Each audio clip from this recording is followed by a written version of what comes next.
Jusqu'à aujourd'hui, mon bestiaire de l'horreur vous aura principalement proposé des épisodes sur des créatures parmi les plus iconiques du genre, et c'est normal, c'est un petit peu le but de l'émission. Mais pourtant, le cinéma d'horreur cache bien plus encore de monstres et de tueurs en tout genre que ce que vos cauchemars les plus fous sont capables d'imaginer, croyez-moi. Et pour l'épisode du jour, c'est sur l'un de ces antagonistes pour ainsi dire inconnus du grand public que nous allons nous attarder, histoire de vous faire découvrir quelque chose que vous ne connaissez pas, premièrement, mais aussi de profiter un petit peu du calendrier, puisque ce psychopathe impitoyable nous fera immanquablement penser, de par son apparence, à la fête de Pâques. Du coup, c'est l'occasion pour moi de vous souhaiter une joyeuse Pâques, mais surtout de vous dire bonsoir, amis de l'horreur, et bienvenue dans ce nouvel épisode de mon bestiaire de l'horreur consacré au Bunnyman. Welcome to hell.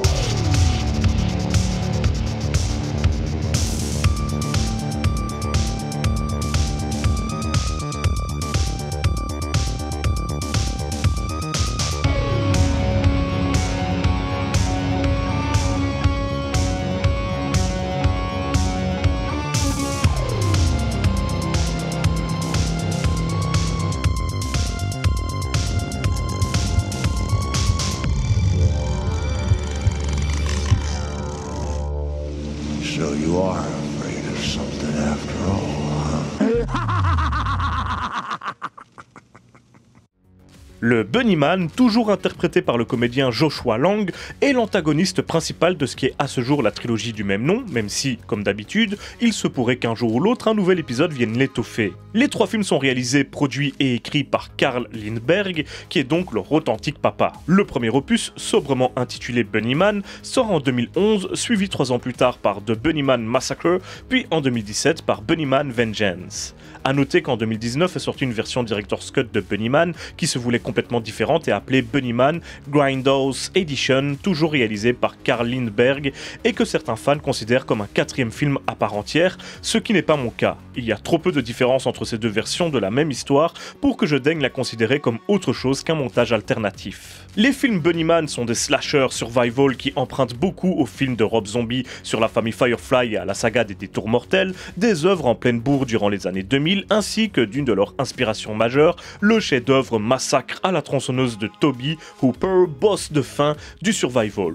Cette trilogie nous permettra donc de suivre les exactions d'un colosse tueur psychopathe déguisé en gros lapin, qui mettra tous ceux qu'il rencontre dans son trou perdu au milieu de nulle part en pièces et qui est entouré par toute une galerie de redneck et maboules, comme seul le cinéma d'horreur peut nous en proposer. Et si vous n'avez jamais entendu parler de cette trilogie auparavant, c'est pour une raison assez simple. Les films sont nuls. Mais genre, très mauvais. Surtout au niveau technique.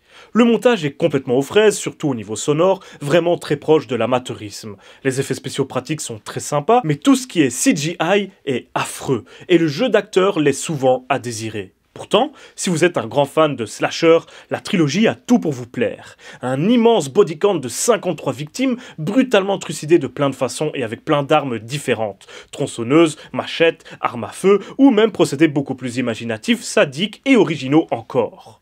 Et le Bunnyman a quelques spécificités qui le rendent assez particulier au sein de la grande famille des maniaques de films d'horreur. Tout d'abord, il est vaguement inspiré de la légende urbaine américaine du Bunnyman, quelle coïncidence, dont il existe de nombreuses versions. Celle qui nous intéresse le plus parle d'un évadé d'asile psychiatrique qui fut à la base interné après avoir assassiné toute sa famille durant le dimanche de Pâques, et qui porterait un costume de lapin pour attaquer les voyageurs innocents avec une hache. Il y a même un endroit connu comme le Bunnyman Bridge, littéralement pont de l'homme lapin, qui ferait partie de son territoire, toujours selon la rumeur. Et ces quelques lignes feront bien sûr penser à la fameuse trilogie du même nom, durant laquelle notre tueur fera exactement pareil, s'attaquer de façon impitoyable et totalement gratuite aux voyageurs et randonneurs qui osent entrer sur son territoire. Est-ce pour autant qu'il s'agit d'un Jason Voorhees 2.0 à la personnalité aussi complexe que celle d'un marron chaud ?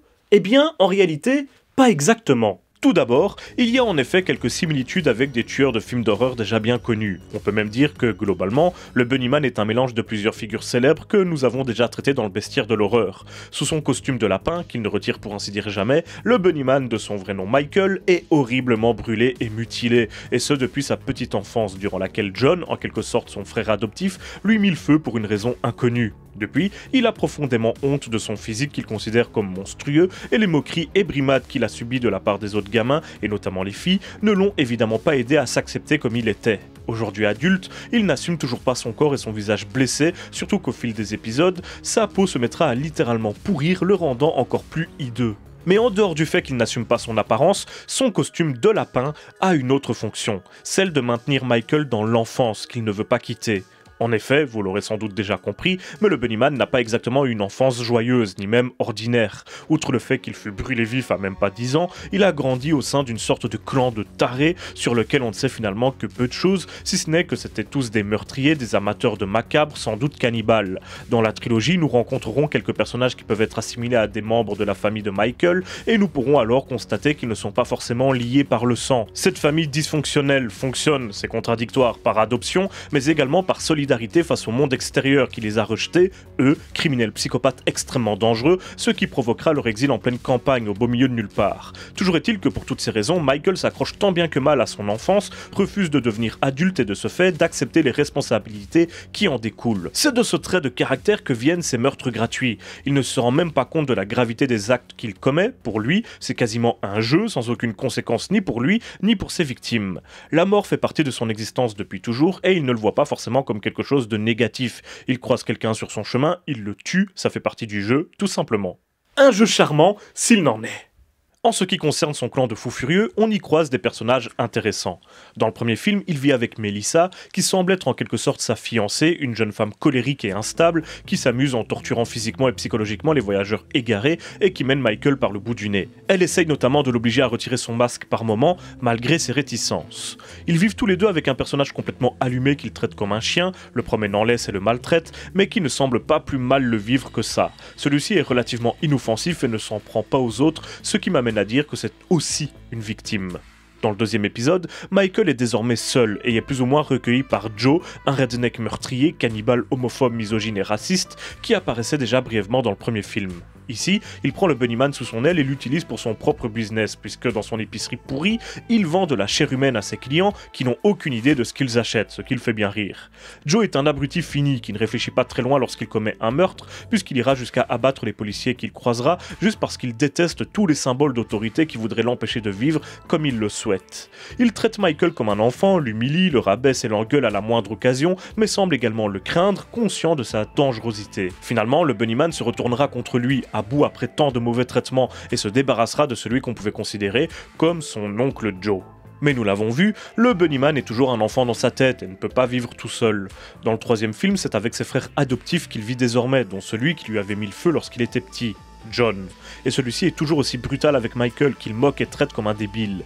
Carl, un petit peu plus jeune, se montre également plus mesuré et moins violent avec lui, mais ne rate pas non plus une occasion de rire de lui, surtout quand son grand frère lui ouvre la voie. Quant à Jacob, le plus jeune de la fratrie, atteint d'un retard mental, c'est le plus proche de Michael, et lorsqu'il était petit, c'est lui qui l'a sauvé d'une mort atroce alors qu'il était en feu, un sauvetage qui lui a laissé des brûlures sur les bras. Carl et John utilisent le Bunnyman lors de leurs entreprises criminelles destinées à leur faire gagner de l'argent. Ils capturent des gens pour les dépouiller, mais le Bunnyman les tue. Ils montent une maison hantée pour se faire du pognon facile, mais elle rate parce que le Bunnyman assassine les clients, est juste incontrôlable et fait capoter leur plan. Car si John et Carl sont des meurtriers, eux aussi, leur but est avant tout de pouvoir vivre le plus confortablement possible en marge de la société en montant des combines pour gagner des sous et ne tuent pas pour leur propre plaisir, ou du moins pas seulement. Ainsi, les actes fous du Bunnyman finissent par devenir plus gênants qu'autre chose pour eux et les obligent à prendre la fuite pour éviter la prison, voire pire. Et finalement, Michael se retournera également contre eux. Car le Bunnyman, s'il ne veut pas devenir adulte, cherche à retrouver sa famille durant toute la trilogie, sans réellement y parvenir. Il ne peut pas se débrouiller seul, mais à côté de ça, ses semblables, qui acceptent de l'adopter, en quelque sorte, le maltraitent et l'humilient. Il est donc partagé entre le désir de trouver sa place au sein d'une famille qu'il accepte comme il est, et tolère ses actes, et celui de ne plus se laisser faire lorsqu'on se moque de lui ou le rabaisse. Alors, bien sûr, cela ne justifie ni n'excuse ses crimes ignobles, mais cela permet de comprendre que le personnage est un tout petit peu plus profond qu'on pourrait le croire au premier regard. Mais surtout, le Bunnyman existe tel qu'il est parce que le cinéma d'horreur existe. Je m'explique. J'ai déjà parlé à plusieurs reprises des inspirations de la trilogie, de ses similitudes avec d'autres œuvres ou sagas. Elles sont évidentes et ça n'est pas pour rien. Tout d'abord, ce qui saute le plus aux yeux, c'est le lien avec Massacre à la tronçonneuse, avec cette espèce de clan de cannibales et de meurtriers, et cette figure centrale de tueur masqué et enfantin, qui fera bien sûr fortement penser à Leatherface. Pour les mêmes raisons, on pensera à la franchise des Détours mortels, très en vogue à l'époque de la sortie du premier film Bunnyman, avec son clan de tueurs monstrueux qui s'en prennent gratuitement et de façon très gore aux voyageurs imprudents, et qui remettaient le survival forestier extrêmement violent et gore sur le devant de la scène, à une époque où les slashers post-scream, un petit peu trop sages et destinés à des publics adolescents, pullulaient encore. Puis, difficile également de ne pas songer à la famille Firefly de Rob Zombie lorsque l'on regarde Bunnyman. La thématique de la famille y est également au centre de l'intrigue, même si traitée de façon différente, avec ces clans dont les membres ne sont pas forcément liés par le sang, mais qui se sont retrouvés à cause de traits de caractère communs et surtout de leur propension à vivre en marge des règles de vivre ensemble imposées par la société. Ces clans regroupent des individus dangereux, désireux de vivre comme bon leur semble, sans se soucier de l'immoralité de leurs actes et de leurs conséquences. Ce sont des familles dysfonctionnelles qui sont mises en avant dans ces films, et on remarque également que ces deux séries ont suivi une évolution similaire. Elles ont toutes les deux commencé par poser leur famille de tueurs en antagonistes, avant de petit à petit les transformer en personnages principaux et donc, par conséquent, en anti-héros. Bunnyman reprend donc les grandes lignes de films déjà connus pour les modifier et en faire quelque chose de différent et se concentrer sur les éléments qui intéressaient Lindbergh, créateur de la trilogie.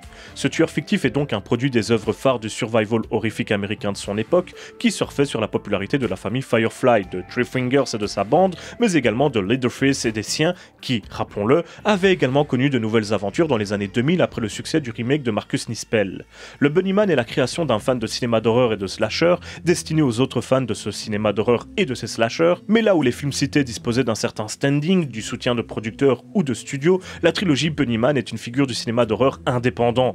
Cela se ressent même dans ses castings avec des visages comme ceux de Maria Olsen, Jamie Bernadette, Marshall Hilton, Diana Prince, et j'en passe plein d'autres, bien connus des fans de films d'horreur underground, qui comptent pour certains des dizaines et des dizaines de longs métrages horrifiques au sein de leur filmographie.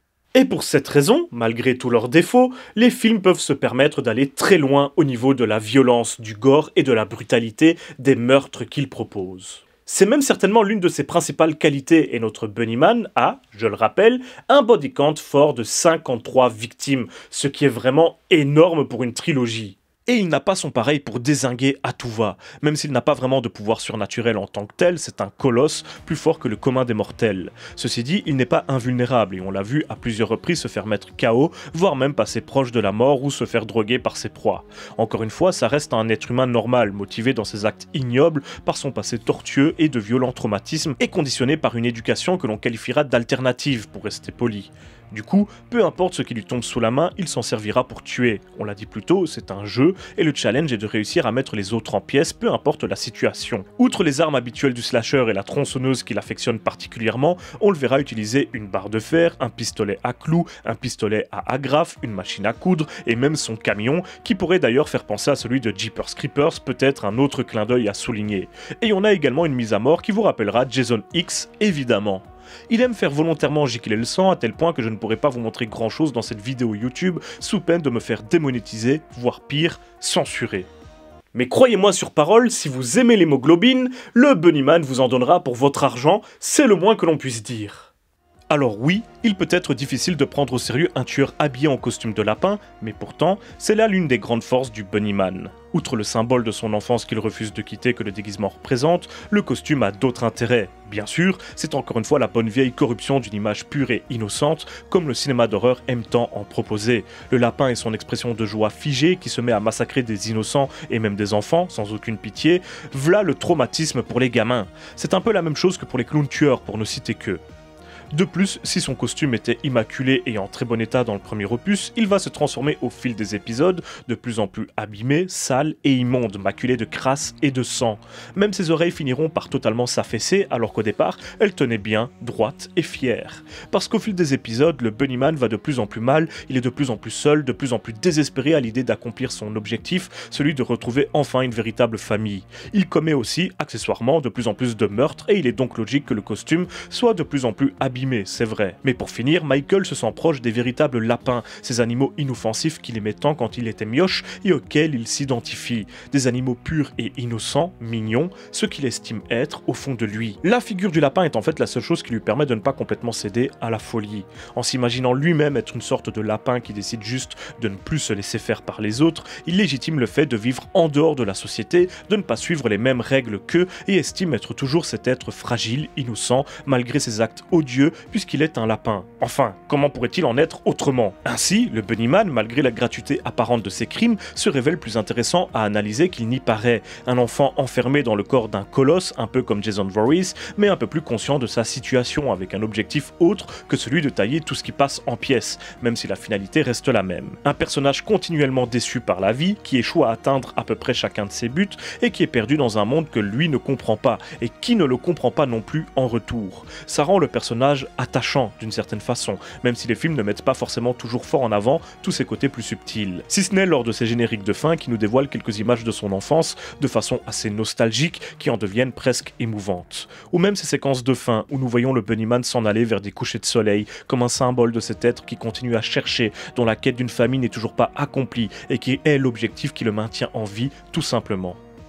Et pour toutes ces raisons, le Bunnyman est devenu réel. Alors, si vous vous baladez en forêt et que vous tombez sur un inconnu habillé en lapin, méfiez-vous. Il se pourrait bien que le Bunnyman cherche à jouer avec vous, et vous risquez fort de ne pas apprécier le jeu. Et voilà, c'est désormais la fin de cet épisode du Bestiaire de l'horreur, un petit peu plus bref que d'habitude. J'espère que vous l'aurez apprécié tout de même, et dans tous les cas, joyeuse Pâques à tous, et on se retrouve très bientôt pour une prochaine vidéo. D'ici là, surtout n'oubliez pas, si vous avez peur, c'est que vous êtes toujours en vie.